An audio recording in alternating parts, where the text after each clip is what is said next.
In this video I will show you what to do in case your iPad makes some strange things. When you press on things on the screen, sometimes it's like ghost typing. Basically, you have some key presses that you didn't really press, and the reason for that 90% of the times it's the screen, the digitizer, the display. In this case here, this iPad has a broken digitizer, so I'll remove it from the case. You see one big crack. Crack is pretty clean, not much debris, but you still have to be careful not to press your fingers on it too much because there's glass, it's real glass. Power on test.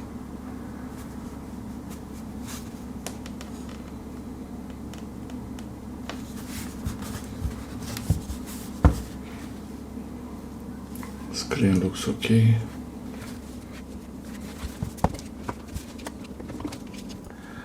I was trying now to do a few presses to check touch screen on the iPad. I couldn't really get it to do the ghost typing thing. It's basically, if you're on a website, it just starts pressing on random things on the screen.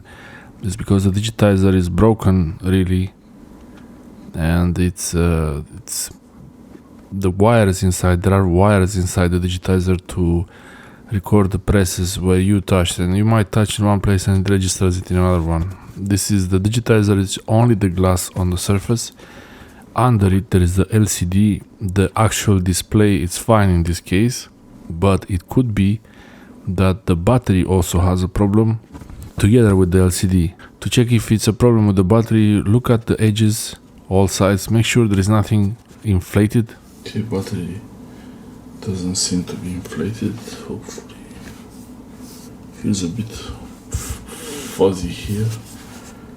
I'm not sure if it's the battery. Might be the battery. This opens like this. Home button below. Open it like a book, like this. Start with the tool around here. Avoid the home button around here and here, and then like this here, and then open it like this. So let's try.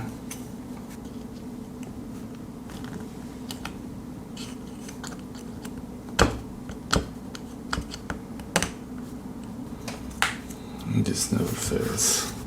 If a plastic tool doesn't work, this metal tool will work. You just have to really be careful not to break the edges of the glass too much. The top screen, the glass here I will not use it anyway, I will throw it away, so it's not really a problem if I break it. But also the home button comes with the new screen, but you might want to transfer the home button to the new screen in case you have a fingerprint reader. Yeah, it's already opening. I opened it before, so this looks much easier than it is on a new one. Not too deep. If you never opened your iPad, you have to use basically even a hair dryer or some machine to make a bit of heat, to blow a bit of heat. Avoid the camera. Yeah, air dryer would warm up the glue in the screen and then you open it. 5-10 minutes, keeping it warm, really hot. And now it's ready to open. The thing that could also break is the LCD screen.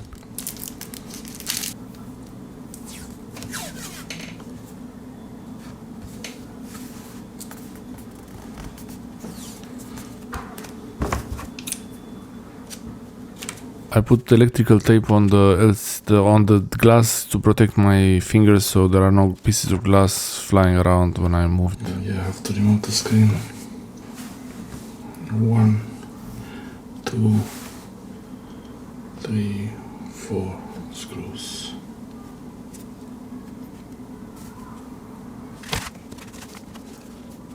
Now, if your battery is inflated and there is a bit of curve on the LCD screen, be very careful when you release the screws.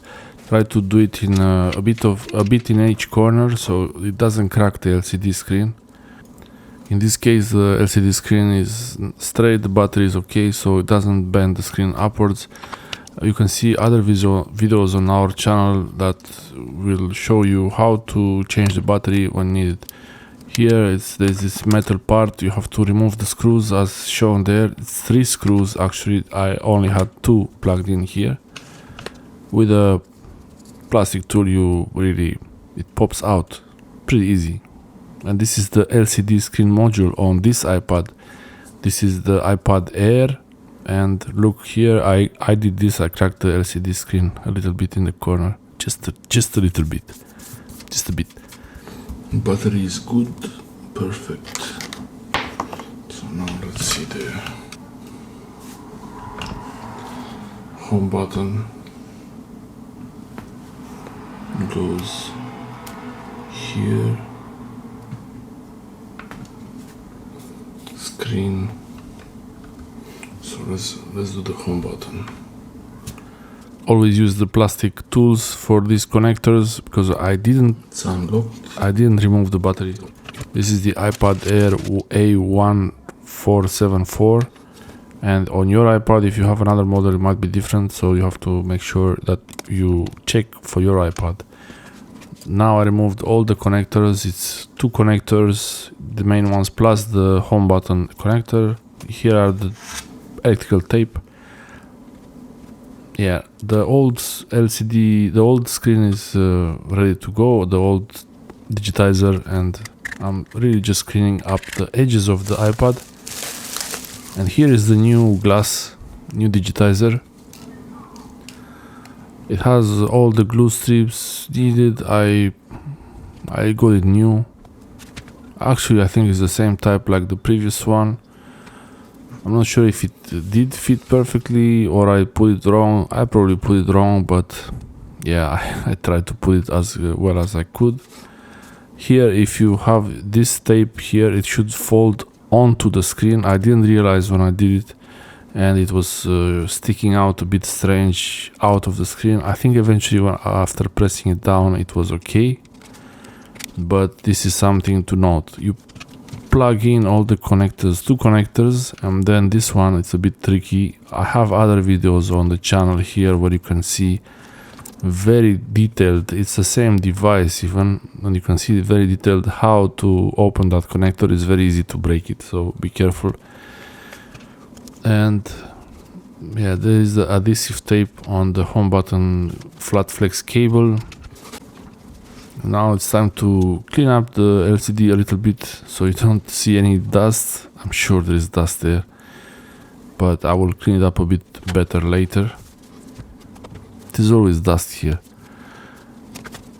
Keeping the screen, the LCD, at a bit of an angle and placing it on the iPad to test it, to make sure it works. It still works. And it doesn't. Panic set scene. Was worried. Pressing the button, nothing happens. Why is that? I only opened the LCD, so I tried to disconnect it and put it back. I was so worried and stressed here that I didn't really, eventually I got it. I could barely open it. Still nothing happens. Pressing the power button, the home button, nothing. Time to worry. Yeah, this could happen. It could be the connector breaks, could be many things, but it could be also the software. And watch this. I thought about plugging in the charger.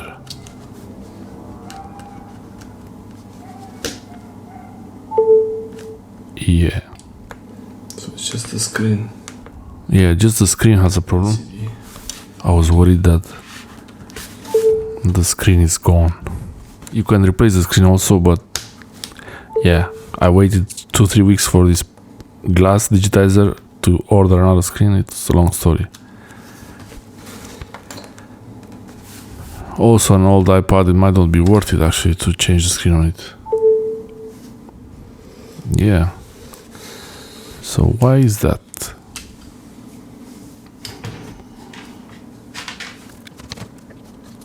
Turns out I tried a few times to reconnect the cables of the screen, only the screen.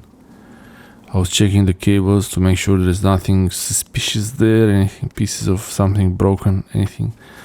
I changed the tape that covers the home button connector. I thought maybe the home button connector is not seated well, and also the other connectors I tried to reseat them. The same thing. I even tried to wipe the dust. Maybe the dust was causing this problem. Too much dust on the iPad won't let it show the image. As if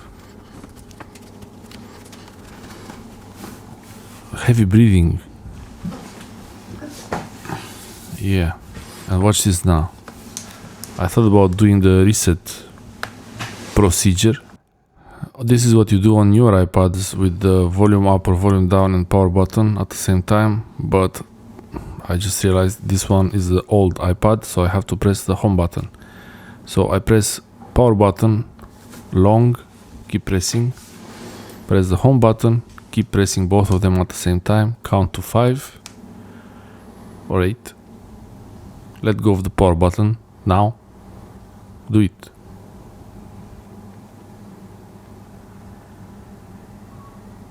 Okay, and let go of the home button and watch the magic.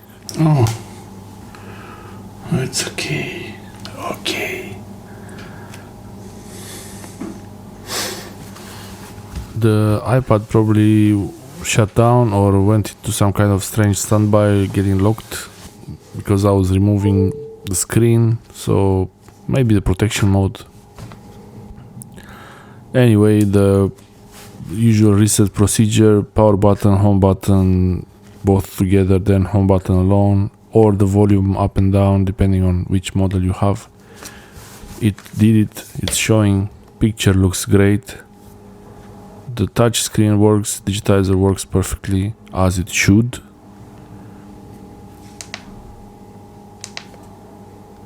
Okay, home menu works, touchscreen works, everything works. Perfect. So there was no problem. The owner of this iPad told me that after using it some time, the ghost typing on the iPad didn't show up again, it didn't come back, so it was really the Digitizer that was causing this ghost typing. This is what I do for this video. One hand. If you still have the ghost typing problem on your iPad, it might be a software problem and you could try to do a reset. Longer one, I hope it goes here. Here I did confuse the screws a little bit. Still works. The taller screw was, there was a point that was taller on the iPad. That's why it's good when you remove the screws, put them so you see exactly where they came from, so you put them back exactly where they should go, not like I did here. Before I was changing the screws much more careful, but yeah, now I try to clean the touchscreen, and also on the Digitizer screen there is a tape on top and on the bottom, both sides. Make sure you remove the tape that's below so you don't install it with the tape. It's gonna make the image look a bit fuzzy on the iPad. A bit difficult to remove all these tape covers, but eventually I got them out, and it's the hardest thing here for me is to keep the dust out. It's also difficult because there are dust seals on the edges. When I opened it the first time, I didn't replace them, so there's always gonna be a bit of dust coming in. You don't really see it, but it's always good to try to remove as much as possible of the dust from inside.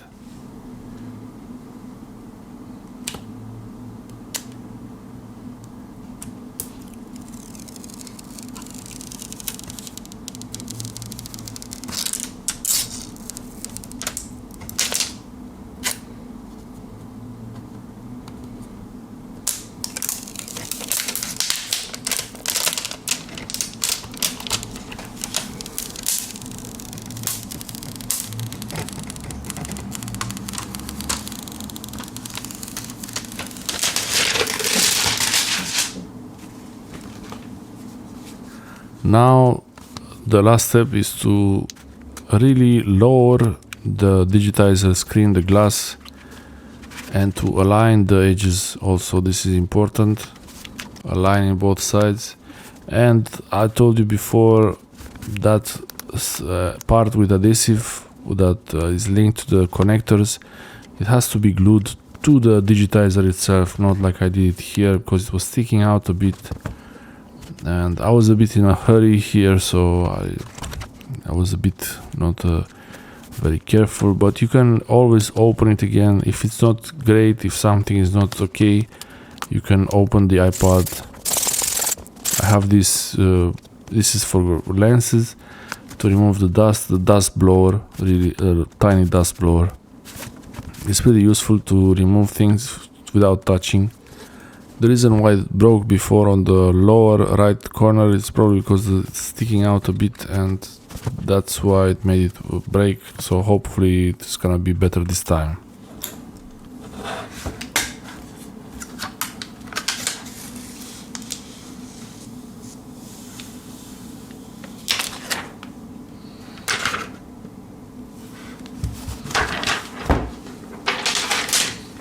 Once removed both sides of the foil, now there is only the glass digitizer screen as it should be, and now it's all completely open. I saw a bit of few specks of dust, so I thought, okay, I'll open it again. I opened it a few times. Also a bit of damage on the LCD, a few scratches. That LCD actually is really solid. It has a crack in the corner. It still works like it's no problem. It's probably only a glass layer that is cracked, and the underlying actual LCD display is fine, so that's pretty good. Okay. Pressing on all sides, and it's ready. Really, it's ready. The LCD works, the screen works, display touch screen works nicely. No ghost typing since this is replaced. If I didn't do this, it would have probably went in the e-waste bin, this iPad, because it's an old iPad, so it's maybe not really worth it to look at it too much. But look, it's working now. So it's good to watch some YouTube videos or movies. Netflix not so much now, but any online watching movies like Amazon Prime, HBO, Disney, there are a lot of subscriptions. YouTube is the best, actually. It's not like I'm biased, I'm not biased, but really I watched YouTube the most for anything, and especially for how to do things. If you want to know how to do something, this is the channel for that. So make sure you tell your friends that this channel will show you how to do different things that you might need soon or later. The LCD in the dark looks great, just like new. Thanks for watching. Watch the next one.